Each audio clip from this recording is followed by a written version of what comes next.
6 ના વિદ્યાર્થી બાળકો સૌ મજામાં હશો। કોરોનાની આ પરિસ્થિતિમાં આપ સૌ ઘરે છો, તંદુરસ્ત છો, કુશળ છો। તમને એવું થતું હશે કે આ વિડીયો દ્વારા ભણાવવાનું શું છે વળી। તો આપણે બધા જાણીએ છીએ બેટા કે 15મી માર્ચ પછી ભારતમાં કોરોના જેવી મહામારીના કારણે સરકારે ઘણા બધા નિર્ણયો લેવા પડ્યા। એ નિર્ણયના અનુસંધાને 25મી માર્ચથી તમે બધા જ બાળકો ઘરે છો અને લગભગ હજુ એવું લાગે છે કે 2 મહિના સુધી શાળાઓમાં તમે ભણવા આવી શકશો નહીં। તો આવા સમયે તમને શિક્ષણ મળવું જરૂરી છે અને એના જ પ્રયત્ન રૂપે આપણે આ વિડીયો લેક્ચર બનાવીને તમને ગ્રુપમાં મોકલીએ છીએ અને તમારે સૌએ એ વિડીયો જોવાના છે। તો હું તમને ગણિત વિષય ભણાવવાનો છું। તો આપણે આજથી જ ગણિત શરૂ કરીએ છીએ।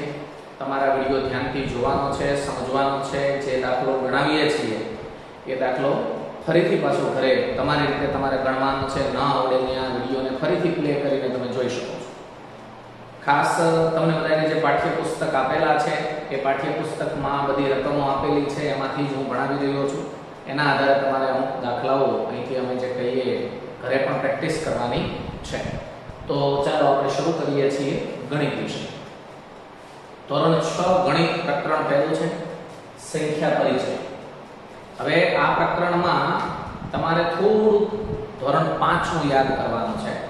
તમે ધોરણ 5 ની અંદર અગાઉ જે ભણ્યા છો એના આધારિત આ પ્રકરણ સંખ્યા પરિચયને લઈને છે। તમને ખબર છે જ કે સૌથી નાની સંખ્યા સમજો કે 1 છે, તો જેમ આગળ વધો એમ સંખ્યા મોટી થતી જાય। 1 પછી 2 મોટા છે, 2 થી 3 મોટા છે, 3 થી 4 મોટા છે। તો આપણો પહેલો આજનો મુદ્દો છે કે સંખ્યા મોટી કઈ, નાની કઈ, એની વિશે આપણે અહીંયા નિર્ણય લેવાનો છે, ગોતી દેવાનો છે, શોધી આપવાનો છે। તો સૌથી પહેલી અને મહત્વની વસ્તુ એ છે કે આપણને જે રકમ આપેલી છે, રકમ તમારા પાઠ્યપુસ્તકના પેજ નંબર 2 પર દર્શાવેલી છે અને નામ આપેલું છે એક્સરસાઇઝનો પ્રયત્ન કરો। પહેલા નંબરનો પ્રયત્ન કરો નામનું બોક્સ આપ્યું છે, એ બોક્સમાંથી હું તમને આ દાખલો સમજાવવાનો છું। અહીંયા 3 રકમો મેં આપી છે, 3 દાખલાની સમજૂતી આપું છું અને એમાં ચોથો દાખલો છે તમારે જાતે હોમવર્ક તરીકે કરવાનો છે। શું કીધું છે કે આપેલ હારમાંથી, અહીંયા એક હાર આપેલી છે, એમાં કઈ સંખ્યા મોટી છે અને કઈ સંખ્યા નાની છે તે જાણો। ઓકે, આપણે સૌથી પહેલા પહેલી હાર જોઈએ। પહેલી હારમાં તમે જુઓ કે 382 છે, 4973 છે, ખાલી 18 છે, 59785 છે અને 750 છે। મતલબ કે આ પહેલી હારમાં 1 2 3 4 અને 5 રકમ આપેલી છે। 5 રકમમાં આપણે એ નક્કી કરી દેવાનું છે કે કઈ રકમ મોટી છે અને કઈ રકમ નાની છે। હવે તમે અગાઉ કંઈક એવું તો સમજ્યા છો 5મા ધોરણ સુધીમાં કે એકમ, દશક, 100, 1000, 10000, લાખ, 10 લાખ, બરાબર। તો એ થોડુંક અહીંયા હું તમને યાદ કરાવું છું, રિવિઝન કરાવું છું, બરાબર ધ્યાન આપજો। તમને ખબર હશે કે સમજો કે આવું લખેલું હોય 78452 આવું લખેલું હોય તો 2 છે એને આપણે શું બોલીએ છીએ તો કે એકમ। આ 5 છે એને આપણે શું બોલીએ છીએ તો કે દશક। આ 4 છે એને આપણે શું બોલીએ છીએ તો કે 100। આ 8 છે એને આપણે શું બોલીએ છીએ તો કે 1000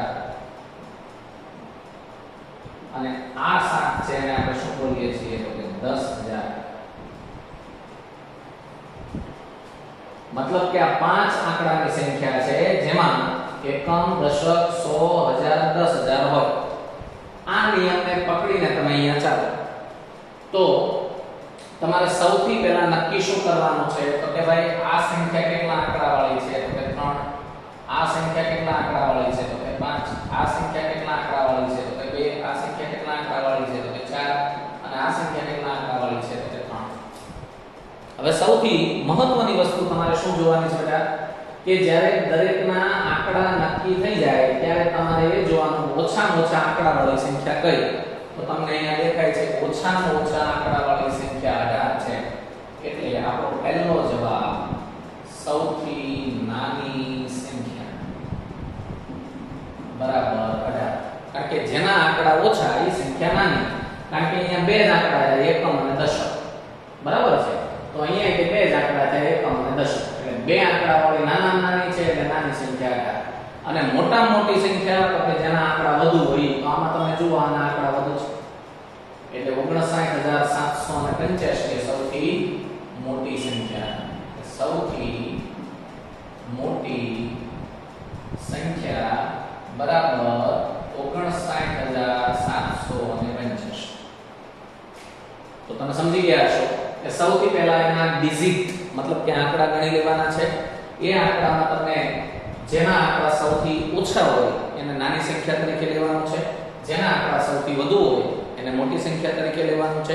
એવું એટલા માટે છે કે અહીંયા આપણે સમજ્યા છીએ કે એક આંકડો હોય તો એકમ કહેવાય, બે આંકડા હોય તો એકમ દશક કહેવાય, ત્રણ આંકડા હોય તો એકમ દશક 100 કહેવાય, ચાર આંકડા હોય તો એકમ દશક 100 1000 એમ કહેવાય, અને પાંચ આંકડા હોય તો એકમ દશક 100 1000 10000 એમ કહેવાય. મતલબ કે સૌથી નાનું એકમ, એનથી મોટું દશક, એનથી મોટું 100, એનથી મોટું 1000, એનથી મોટું 10000. તો જેમ આંકડાની સંખ્યા વધે એમ સંખ્યા મોટી થતી જાય છે. તો અહીંયા આપણે એ જ ધ્યાનમાં લેવાનું છે કોણ કેટલા આંકડાની બનેલી છે. ઓકે, આ પહેલી ટાઈપ છે, પહેલી રીત છે એટલે આની અંદર આ રીતે લઈએ છીએ.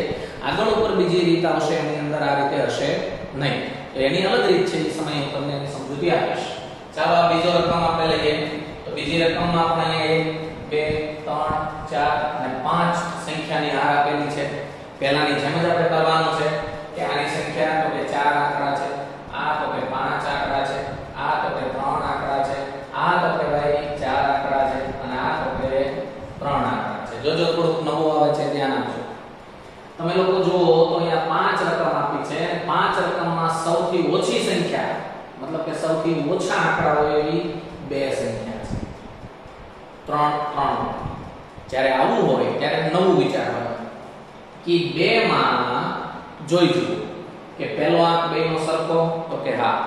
બીજો આંક તો કે અહીંયા 0 છે, અહીંયા 1 છે, અને ત્રીજો આંક તો કે અહીંયા 1 છે, અહીંયા 3 છે. તો 1 મોટા કે 3?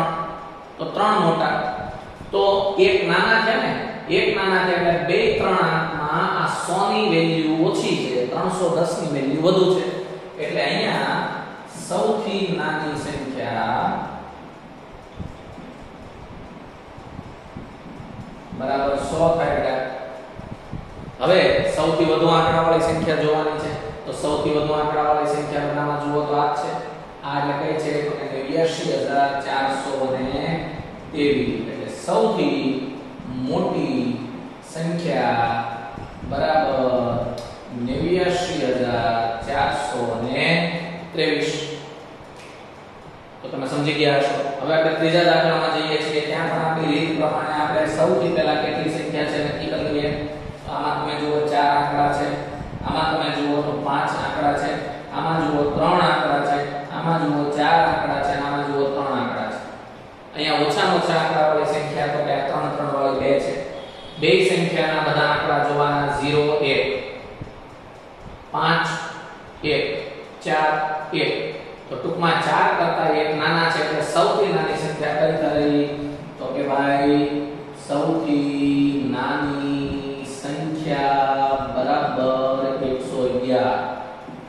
હવે સૌથી મોટી સંખ્યા જોવાની છે. સૌથી મોટી સંખ્યા તો ખાલી એટલું જ જોવાનું કે કોના ડિજિટ મતલબ કે આંકડા વધુ છે. તો આ બધામાં એક રકમ છે જેના આંકડા 5 છે, બાકી આના 3 આના 4 આના 3 આના 4 તો આના જ 5 છે. સૌથી મોટી સંખ્યા થાય છે 75284. તો આ વિગત થઈ તમારી ગણતરી.